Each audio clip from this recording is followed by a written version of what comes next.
All right, Crystal, what's on your radar? Well, as Twitter amuses itself with horrified reactions to Pete's cringiest, whitest dance of all time, and wealthy donors panic over the fact that not every candidate in the Democratic primary is willing to just parrot their corporatist talking points, a very real and very plausible possibility is being completely overlooked. Now, I know y'all don't want to hear this, and I don't really want to say it, but what if Joe Biden actually wins?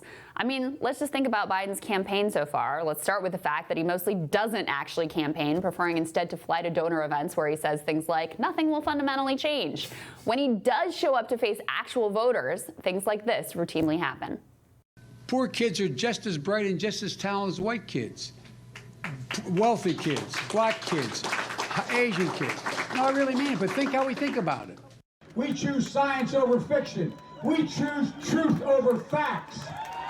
And so, folks, if you're interested, join me. I could use the help. I'm back. I've been here a number of times. Last time was, I think, all the way back in 2014, but I've been here before that. I love this place. Look, what's not to like about Vermont in terms of the beauty of it? And what a neat town. I mean, this is sort of a scenic, beautiful town. The mayor's been a good guy, and everybody's been really friendly. I like Keene a lot. Now, that last one would have been fine, except, of course, for the fact that he was in New Hampshire, not Vermont. Then there is debate performances, which have generally gone like this. We bring social workers into homes of parents to help them deal with how to raise their children. It's not that they don't want to help. They don't know quite what to do. Play the radio, make sure the television, make sure you have the record player on at night, the phone, make sure the kids hear words. A kid coming from a very poor school, or a very poor background, will hear 4 million words fewer spoken by the time they get there. He's embraced segregationists, fossil fuel executives, and Republican talking points. He comes across as lovably befuddled at best, angrily entitled at worst. He staked his entire campaign on being BFFs with Obama, yet no one in Obamaland has actually backed him up. And yet through it all, his lock on the top primary spot has barely slipped. We've got some new polls out that show him continuing to hold on to that top spot. The CBS News Battleground Tracker we talked to you about yesterday has him first in 3 out of 4 of the early states. Morning Consult's primary tracker has him holding steady at between 30 and 33% since June. A new South Carolina poll continues to show him with a rock-solid hold on that state and, of course, overwhelming support among African Americans. His fellow candidates have basically given up on attacking him. Remember in the early days how Cory Booker made a big thing and sent Biden a letter about his embrace of segregationists? Kamala, of course, had one of the most memorable debate moments of the cycle with her T-shirt ready, "That little girl was me" attack line, which of course ultimately only backfired on her campaign. But these days, everyone's just kind of hanging around waiting for the inevitable moment of Joe's long-awaited implosion. What if it never comes? After all, after those first 4 early states where Biden is decently positioned comes Super Tuesday when 16 jurisdictions hold their primaries. Included in those primaries are a whole lot of southern states where Biden is very strong.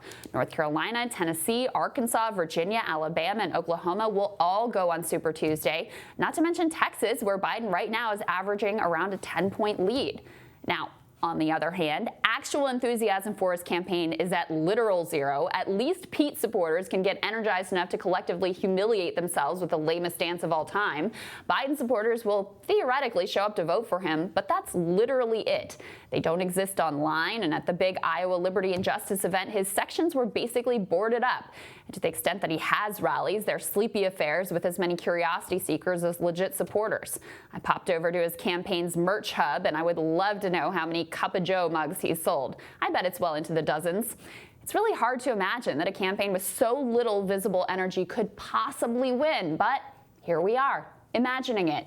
Now here's the good news. I do think it's possible that Biden could beat Trump. I don't think he's the strongest candidate by any means, but he's not the worst either. At least he doesn't come off as a condescending elitist who looks down his nose at middle America. When he talks about the grief that has shaped his life, it is genuinely moving. And at the same time, elections in Virginia, Kentucky, and Louisiana have shown that regardless of who the Democratic nominee is, there is a lot of Democratic energy behind beating Trump. So I'd be lying if I said I didn't think he had a shot.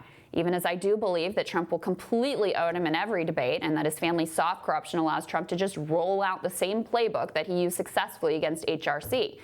But honestly, what really scares me isn't whether or not Biden can beat Trump. It's what he will do if he actually becomes president. Just look around the world. The globe is melting down in backlash to the neoliberal consensus of which Biden was a key architect and continues to be a firm believer. Look to our own nation, where we've seen wave election after wave election as a deep, roiling anger rocks the public, and rightfully so. I mean, you all know the litany of sins: the banking deregulation, the bad trade deals, the gutting of everything that makes our communities whole and our futures worth living. Does anyone believe that Joe Biden offers an answer to any of that? Of course not. It's absurd on its face. And what do you think comes next? What do you think comes after 4 more years of incrementalism and continued grinding down of the multiracial working class and continued fattening of the ruling class? I know it doesn't feel like it, but honestly, Democrats got lucky with Trump. They got lucky that he's too short-sighted to take an incremental loss to solidify long-term gains, that he deferred to Paul Ryan and staffed his administration with the same old establishment Republican tools, and is an easily distracted and completely incompetent manager who knew nothing about how to actually govern. Liberals, lacking imagination, believe it couldn't possibly be worse than Trump. They are fooling themselves. FDR famously wrote during the Great Depression that in order to save the republic, it was necessary to be fairly radical for a generation. His New Deal legislation delivered on that vision and helped to build the American middle class. If we offer incrementalism at a moment requiring radicalism, I fear we will long for the Trump era. Saagar, overlooked in all of the election coverage is the fact that Biden still the front runner. I've been saying here for the last couple of weeks, and I think it's because I think we have a real attitude of we have to be totally honest with the viewers. Yeah. Which is MSNBC and a lot of these other people. I mean, look, we covered Biden's implosions, his lack of cash, and all of that, but underneath all that is an extraordinary resilience, particularly with African American voters in the South, who are the people who gave Hillary Clinton the nomination in 2016. They're very much the people who could give Joe Biden that nomination. And the more and more that it clocks on, yeah, he has no money in the bank. He's got no enthusiasm. He's got super PACs. He seems to be against all these things that are huge drivers of enthusiasm for about 45% of the Democratic Party. But that other 55%, they really just want to beat Trump, and they don't pay as much attention or impose ideological litmus tests. And they're the ones who are with Joe Biden. And with such a stratified field, Biden very much could be the nominee. And I think especially because you have Elizabeth Warren and Bernie Sanders in that race, which is that, you know, I wouldn't say that they have a total crossover support, but I think like if Warren in particular was not in the race, then Bernie probably would be the nominee. He would have a lock on maybe like 35-40% of the vote. But with Biden in here and such a stratified field, it looks at this point where, especially with muddled results in Iowa and in New Hampshire, I would put my money on him being the nominee if that were to be the case. It's just hard to wrap your head around. There are like zero signs of life with him, right? And meanwhile, you have Bernie Sanders, who just hit 4 million individual donations. That's a record-breaking pace to get to that amount. Record-breaking rallies. You've got this mass movement. You've got this energy. And I do think that there's a shot that shows up in ways that aren't reflected in the polls, right? I mean, his whole strategy is to bring out people who don't normally come out, who aren't normally counted by the pollsters, young people, working class people of color, et cetera. So I do think that that's a very real possibility. But you just have to look at the map and look at how this all rolls out. Right. The fact that so many of the Super Tuesday states are southern states with large African American populations where Biden is very popular, you have to say, look, I can see very clearly how he gets from here to there. And a lot of people aren't looking necessarily for a candidate that gets them excited. They just want to win. Yeah. And that's where we are. I mean, look, I think it's the wrong calculus. Like I said, I think we have to think beyond just beating Trump. We have to think about what it means in the next administration, what has to be done to avoid a worse outcome from the Democratic perspective than we already have with Trump.